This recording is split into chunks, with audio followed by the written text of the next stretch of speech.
राधे राधे मित्रों, आज मैं आपको वैशाख महात्म का 16वां अध्याय सुनाती हूँ। इससे पहले आप मेरे चैनल को सब्सक्राइब करें और शेयर करें, लाइक करें। 16वां अध्याय प्रारंभ। सूर्यदेव जी कहने लगे, भगवान के दर्शन के आनंद में मग्न हृदय वाले उस राजा ने तत्काल शीश झुका प्रणाम किया और बहुत देर तक आकुल नेत्रों से विश्वात्म देव जगदीश का दर्शन करता रहा। फिर चरण धोकर जल सिर पर धारण किया और बहुमूल्यवान आभूषण चंदन आदि से पूजन करने लगा। धूप, दीप, फूलमाला, नैवेद्य और आत्मसमर्पण आदि से विष्णु भगवान को प्रसन्न कर बोला, हे निर्गुण विश्वमूर्ते, आपके चरणारविंद धन्य हैं। ये चरण शरणागतों के पास दूर करने वाले हैं।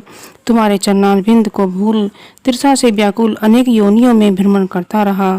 न मैंने दान किया, न साधु सेवा की, न तुम्हारी कथा सुनी। उस अपराध से शत्रुओं ने मुझे पराजित कर दिया, मेरा वैभव नष्ट हो गया। तब मैं वन में गया। मेरे अपने गुरुओं के स्मरण करते ही मन गुरु ने आकर मेरी दीन दशा पर दया कर दुख से छुड़ाने का उपाय बताया। उनके बताए वैशाख के धर्म कार्य जो शुभ फल देने वाले हैं मैं करने लगा, जिनके प्रभाव से मुझे संपूर्ण वैभव मिला और मैं अत्यंत प्रसन्न हूँ। हे परमात्मन, संतों पर अनुग्रह करने वाले तुमको नमस्कार है। हे जगन निवास, हे देवेश, आप प्रसन्न होइए जिससे आपके चरण कमलों में मेरी स्मृति हो।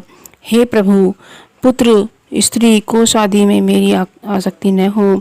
मेरा मन आपके चरणारविंद में लगे, मेरी वाणी आपकी दिव्य कथा कहने में लगी रहे, मेरे नेत्र आपकी मूर्ति के दर्शन में लगे रहें, कान कथा श्रवण में और जिह्वा आपके गुण कमलादि गुणानुवाद में अर्पित हो। नासिका आपके चरण कमल का मकरंद सूंघने में प्रवृत्त हो। हाथ आपके मंदिर की सफाई करने में तथा आपके भक्तों के सुगंध युक्त चंदनादि लेपन में लगे रहें। पाँव आपकी कथा में ले जाएं, मेरी मूर्ति स्मृधा मूर्धा सदा आपकी वंदना में, कामना आपकी कथा में, बुद्धि आपके विचार में सदा लगी रहे। साधु संगत और आपकी श्रेष्ठ कथाओं के गान में मेरे दिन बीते। हे प्रभु, एक पल भी आपके प्रसंग बिना व्यतीत न हो। हे विष्णु, मैं संपूर्ण राज्य, पुत्र पौत्रादि किसी की भी इच्छा नहीं करता हूँ। मैं तो आपके चरण कमल की सेवा का इच्छुक हूँ। राजा की ऐसी स्तुति सुन भगवान प्रसन्न हो बोले, तुम पाप रहित निष्काम मेरे भक्तों में श्रेष्ठ हो। 10 सहस्त्र वर्ष की तुम्हारी अवस्था हो। दिव्य धन संपत्ति, मेरी दृढ़ भक्ति और अंत में मेरी सायुज्यता मिलेगी। जो प्राणी तुम्हारी की हुई स्तुति करेंगे मैं उन पर प्रसन्न होकर उन्हें निसंदेह भक्ति और मुक्ति दूंगा। आज के दिन अक्षय तृतीया में स्नान दान आदि करने, गोदान करने, बेल दान करने, पितृसुरों के निमित्त श्राद्ध करने से अक्षय फल प्राप्त होता है। मृत्यु, जरा, भय, पाप सब नष्ट हो जाते हैं। मैं वैशाखोक्त धर्मों से प्रसन्न होता हूँ, जिनके करने से तप, अव्यय पद प्राप्त होता है। जो प्राणी मेरे चरणों का स्मरण करेगा उसे प्रायश्चित की भी आवश्यकता नहीं। तुम गुरु के उपदेश से वन में आ वैशाख के धर्मों में तत्पर हुए और जगत के नाथ भगवान की आराधना में तुम्हें सब वस्तु प्राप्त हो गई। इस धर्म से प्रसन्न हो मैंने तुम्हें दर्शन दिया। अब तुम देवताओं के लिए भी दुर्लभ इच्छित भोगों को भोगो।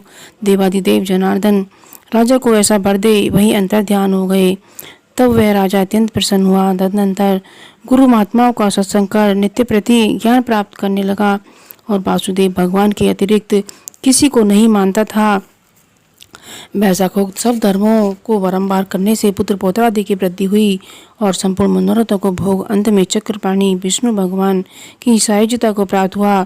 जो इस परम सुंदर आख्यान को सुनते सुनाते हैं वे सब पापों से छूटकर विष्णु भगवान के परम पद को प्राप्त होते हैं।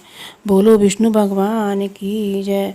श्रीमन नारायण नारायण हरि हरि, भजमन नारायण नारायण हरि हरि।